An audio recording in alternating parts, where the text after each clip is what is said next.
लोणंद येथील शरद कृषी प्रदर्शनात सध्या आकर्षणाचा आणखीन एक केंद्रबिंदू ठरत आहे, तो म्हणजे 6 फुटी उंचीचा जो सोन्या बैल आहे तो या ठिकाणी आकर्षणाचा केंद्रबिंदू ठरत आहे।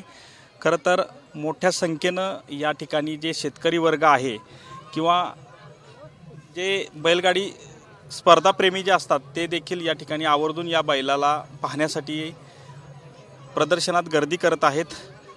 एकूणच सांगायचं झालं तर गेल्या अनेक वर्षापासून हे प्रदर्शन आहे ते भरवले जात आहे आणि या स्पर्धेचा सध्या आकर्षणाचा बिंदू हा बैल आहे आणि सध्या या बैलाविषयी आपण आज जाणून घेणार आहोत। नेमकं या बैलाची काय वैशिष्ट्य आहेत ते सध्या मालक आहेत सोबत।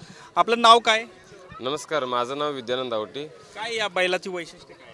बैलाचं वैशिष्ट्य म्हणजे खिलारमध्ये टोटल 9 उपजाती आहेत, त्यातला कोसा किल्लार जातीचा बैल कोसा किल्लार क्षेत्रामध्ये ओळख क्षेत्रामध्ये सगळ्यात टॉपचा बैल आहे। म्हणजे त्याचं जर उंची म्हणा, लांबी म्हणा, जात म्हणा, ब्रीडिंगसाठी जे वापरते जे वासर म्हणा सगळे टॉप क्वालिटीचे आहेत। त्यामुळे ह्या बैलाचं मार्केट वाढलेलं आहे, शेतकऱ्यांना पण फायदा होतो। आपण जर साधारण जर बैलाकडनं क्रॉसिंग करून घेतलं तर त्या तुलनेत जर विचार केला तर 30,000 जे वासर विकते ते सोन्या बैलचं वासर जर आपण जर ब्रीडिंग करून घेतलं आणि जर विकलं तर 3 महिन्याचं वासर 90 ते लाख रुपयापर्यंत जातोय।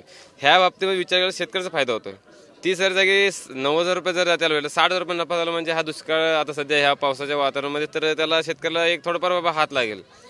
म्हणजे त्याला परिस्थिती जर नाजूक असेल थोडं हेल्प होईल त्याला, त्या आपली परिस्थिती जर लहान मुलांना जर शाळा वेळ असेल तर त्याला मदत होऊ शकेल। नक्की याची जोपासना कशी, रोजचं कसा दिनक्रम आहे या बैलाचा? रोजचं म्हणजे माझे वडील आहेत ते एक्स आर्मी आहेत, त्यांच्यावर पूर्ण असतो हा। म्हणजे दिवसात ते सकाळी 5 वाजता चालू होतं, त्याचं भरडा पर त्याचं शेण म्हणजे नाही का पूर्ण क्लीन करून घेतलं जातं। सकाळी 7 वाजता गायच्या रत्नासाठी म्हणजे नाही नंबर लागतात। सकाळी ते 7 ते 10 वाजेपर्यंत हे आमचं रोजचं दिनदर म्हणजे कार्यक्रम चालू असतं। 10 वाजता आवरून घेतलं तर मी डॉक्टर आहे, मी 10 वाजता जर व्हिजिटला गेलो 3-4 वाजेपर्यंत व्हिजिट करून घेतो। परत 4 ते 6 पर्यंत ते म्हणजे गायसाठी गाय आले असतात। आम्ही जास्त करून त्याला उन्हात त्रास देत नाही, कारण ते म्हणजे नॅचरल जर ते काम करणं म्हणजे सोपं नाही, पण एवढं उन्हात त्याला त्रास देत नाही आम्ही। सकाळी 1-2-3 संध्याकाळी 1-2-3 बस।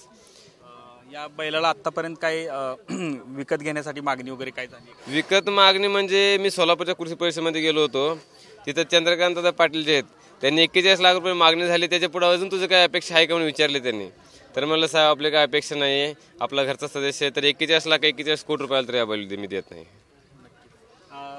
खरं तर लोक आवर्जून कौतूहलानं या बैलाकडे बघतात, काय वेगळं वैशिष्ट्य अजून पाहायला मिळतं? काय लोकांची प्रतिक्रिया येतात? म्हणजे ह्याच्यापेक्षा आनंदाची गोष्ट कुठलीच होऊ शकत नाही आमच्यासाठी, कारण हा एवढं मोठं नाव केलं ना कर्नाटक महाराष्ट्रामध्ये, तर कानाकोपऱ्यामध्ये सोन्या बैल म्हणले की सगळं लहान बाळापासून मोठ्या सगळ्यांना आता ओळख करून दिलं यानं।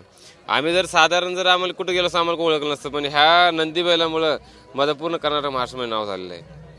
हा शर्यतीसाठी वगैरे असा वापर नाही, फक्त क्रॉसिंगसाठी वापरतो मी, जातीवंत पैद्यासाठी वापरतो। नक्कीच हा अनोखा असा वेगळा बैल म्हणावा लागेल आणि मोठ्या संख्येनं जे या ठिकाणी जे आता प्रदर्शन भरलेलं आहे, या प्रदर्शनाच्या भरलेलं प्रदर्शन पाहण्यासाठी जे लोक येत आहेत ते आवर्जून या बैलाला देखील पाहत आहेत आणि कुतूहलानं या ठिकाणी आवर्जून पाहताना आपल्याला एकूणच या ठिकाणी लोक पाहताना पाहायला मिळत आहेत। कॅमेरामॅन सुशांत सह संतोष नारोडे, TV9 मराठी, लोणंद, सातारा।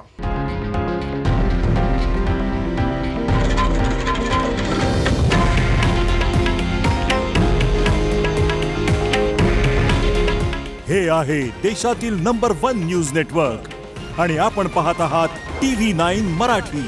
काळजी तुमची, हित महाराष्ट्राचं।